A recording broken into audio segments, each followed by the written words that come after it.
It was only a sentence from a kid, but it changed someone's life. A priest I know was struggling with a disease of alcoholism.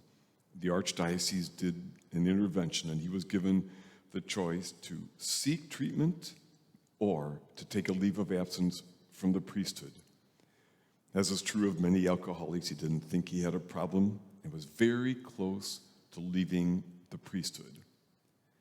Meanwhile, at the parish fish fry, a kid was struggling to throw a frisbee. One poorly thrown frisbee landed at the priest's feet, and the kid said, "It never goes where I want it to go." Now, the priest showed the kid how to grip it and how to throw it. And when the kid tried the frisbee, the next time it went exactly where he wanted to throw it. He looked up at the priest and said simply, "Gee, Father, you're great." In that moment, the grace of God found that priest. He said, "I knew then and there that I had to go into treatment for that kid and for all the people who looked to me for guidance and for love."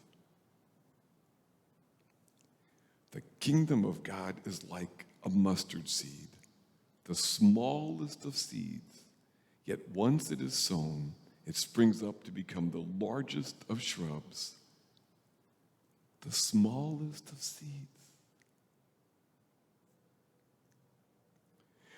It was just a homily on a regular Sunday, but it saved a life.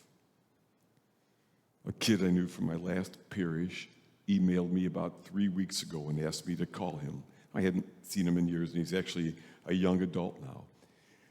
He told me that a while back he went through a particularly rough time and had become suicidal.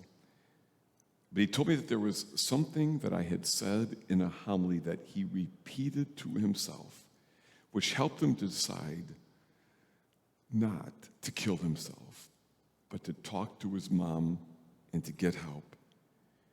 He said that the reason he reached out to me is that he wanted me to know that what I said saved his life. It was just one of thousands of homilies I've given. It's what I do. But for him, God used it to make a difference, to help save his life. Again, the kingdom of heaven is like a mustard seed, the smallest of seeds. Yet once it is sown, it springs up to become the largest of shrubs, the smallest of seeds. Our gospel has two things for us today that seem the opposite, but both are true and both are important. The first is to remember that the smallest of things we say or do make more of a difference than we will ever know. The kind word in a situation could change someone's life. When we are treated badly and choose not to respond in hate. When we include that person that others push away. When we are humble or brave or generous or kind, we can make a more profound difference than we will ever know. The first thing our scriptures call us to do today is to do the small things with kindness and compassion. It matters greatly that we do so. And the second crucial thing to do, the second also comes from today's gospel, and in particular from this sentence describing a farmer. It is as if someone were to scatter seed on the land and would sleep and rise night and day, and through it all the seed would sprout and grow, but the farmer knows not how. The second important thing to do is this.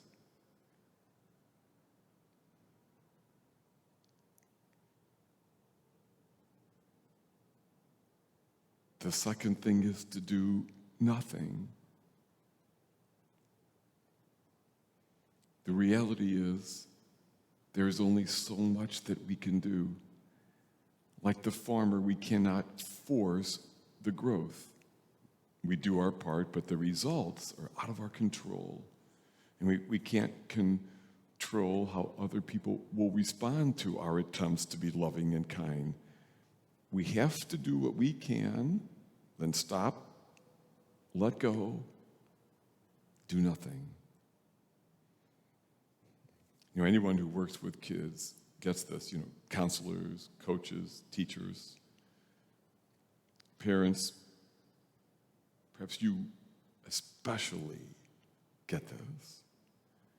As important as your role is, you don't really know how your kids will turn out. You have no assurance that they're going to be good, contributing citizens or women or men of faith. Like you have no idea if they're still going to be living in your basement when they're 50. Whatever our life's calling, even though we do our best, people are free and we have no control over the outcomes. Here is where we are called to remember that there is a power at work beyond our greatest efforts and beyond our biggest weaknesses. This is the moment of delicate discernment. How do we know when to speak and when to be silent? Sometimes the most important thing we can do is do nothing. The most important thing we can say is to say nothing. As a young woman told me, she once said to her mom, "If you had said it, Mom, one more time, I'd have never stepped foot in church again." This is the true work of a healthy spirituality. When do we try one more thing? And when do we just back off and trust? When do we step in?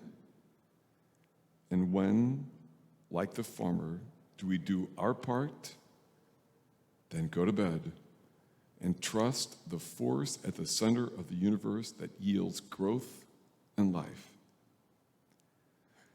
Yeah, today we are given two key messages. And they might seem like opposites, but they are both true at the same time. One, the smallest thing can make a more profound difference than we would ever know. So we are called to do what is ours to do and to do it with love. And two, often the most important thing of all that we could do is do nothing. Yes, the kingdom of God is like a mustard seed, the smallest of seeds. Yet once sown, it saved a priesthood. It saved a life. It makes more of a difference than we could ever know. Like the farmer, we do our part, then we sleep and wake and trust in God.